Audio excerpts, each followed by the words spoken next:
ప్రభు నామంలో మీ అందరికీ నా హృదయపూర్వక వందనాలు. ఈరోజు మన ధ్యానం మత్తయి సువార్త 1వ అధ్యాయం 18 నుంచి 25 వచనాలు. ఇక్కడ యేసుక్రీస్తు జనన విధం ఎట్లనగా అంటూ మొదలుపెట్టి చెప్పబడిన సంగతులు 18వ వచనం నుండి 25వ వచనం వరకు చూస్తాం. కన్యక గర్భవతి అయి కుమార్ని కని అతనికి ఇమ్మానుయేల్ అని పేరు పెట్టును అని యెషయా 7:14లో ఉన్న ప్రవచనం యొక్క నెరవేర్పును మత్తయి 22-23 వచనాల్లో రాస్తూ ఉన్నాడు.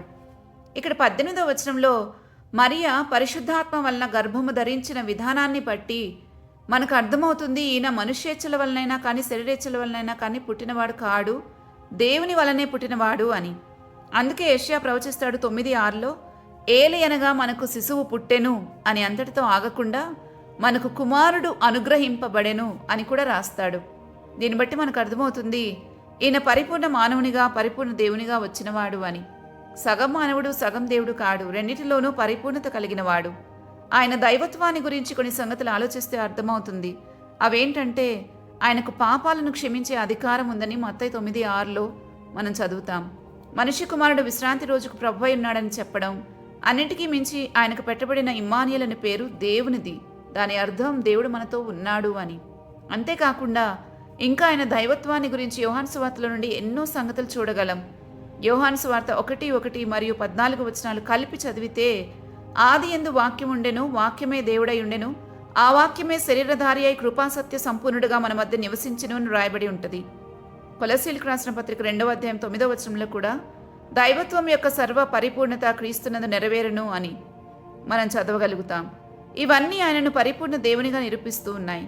మరి పరిపూర్ణ మానవునిగా అర్థం చేసుకోవాలి అనంటే ఫిలిప్పీలకు రాసిన పత్రిక 2వ అధ్యాయం 6-8 వచనాల్లో దేవుని స్వరూపం కలిగిన వాడై ఉండి మనుషుల పోలికగా పుట్టి దాసుని స్వరూపం ధరించుకుని అని చదువుతాం. ఆ తర్వాత హెబ్రీ పత్రికలో కూడా 2:15లో ఆయన కూడా రక్తమాంసముల పాలువాడాయను, అబ్రహాము సంతాన స్వభావం ధరించుకుని ఉన్నాడు అని రాయబడి ఉంటుంది. ఆయన కూడా ఆకలి దప్పులు కలిగినవాడు, అలసిపోవడం, ఏడవటం, మరణించటం, ఇవన్నీ ఇంకా సమస్త విషయాల్లోనూ మన వల్లనే శోధింపబడినను పాపం లేనివాడిగా ఉండెను అని హెబ్రీ 4:15లో రాయబడి ఉంటుంది.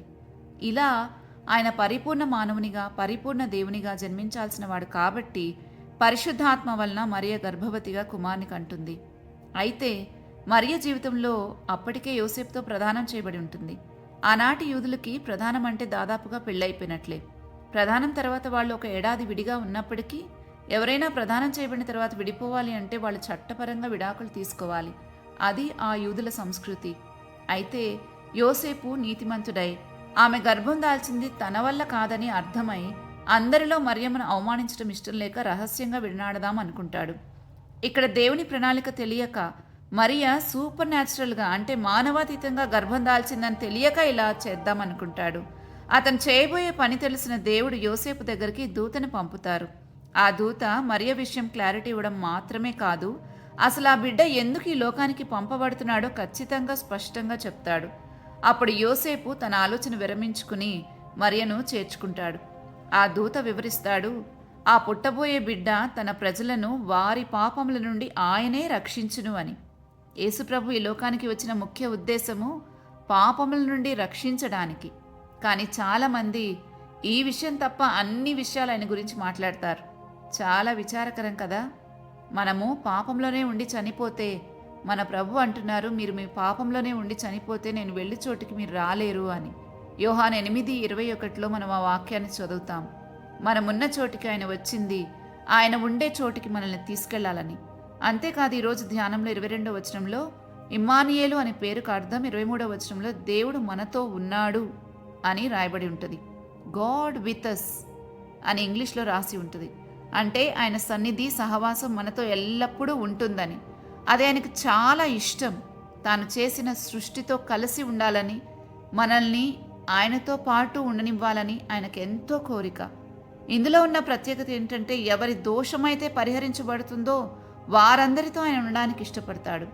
యెషయా 59:2లో మీ దోషాలే నాకు మీకు మధ్యలో అడ్డుబండగా ఉన్నాయి అని రాయబడి ఉంటుంది.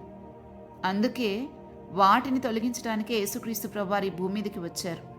మన దోష నివారణ మనం చేసుకోలేం కాబట్టి ఆయనే మన బదులు శిక్ష అనుభవించి మనకు క్షమాపణ ఇచ్చారు. ఆయన అందరికీ ఇవ్వాలనుకుంటుంది ఇదే.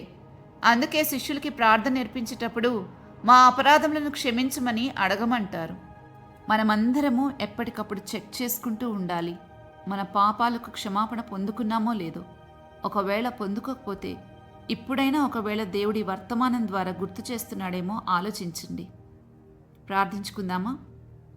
మా ప్రియ పరలోకపు తండ్రి, మమ్మల్ని మిక్కిలిగా ప్రేమించి మా కోసం ప్రాణమర్పించిన మా ప్రభువా, ఈరోజు మేము ముందుకొస్తూ ఉన్నాం. మాలో ఇంకా క్షమాపణ పొందుకొని పాపాలను మాకు పరిశుద్ధాత్మ ద్వారా జ్ఞాపకం చేయండి. అవి జ్ఞాపకానికి వచ్చినప్పుడు తప్పకుండా ఒప్పుకొని విడిచిపెట్టే మనసు మాకు దయచేయండి. ఈరోజు అంతటిలో మేమెవ్వరము కూడా ఏ శోధనలోనూ పాపంలోనూ పడకుండా మమ్మల్ని కాపాడమని బ్రతిమాలుతున్నాం.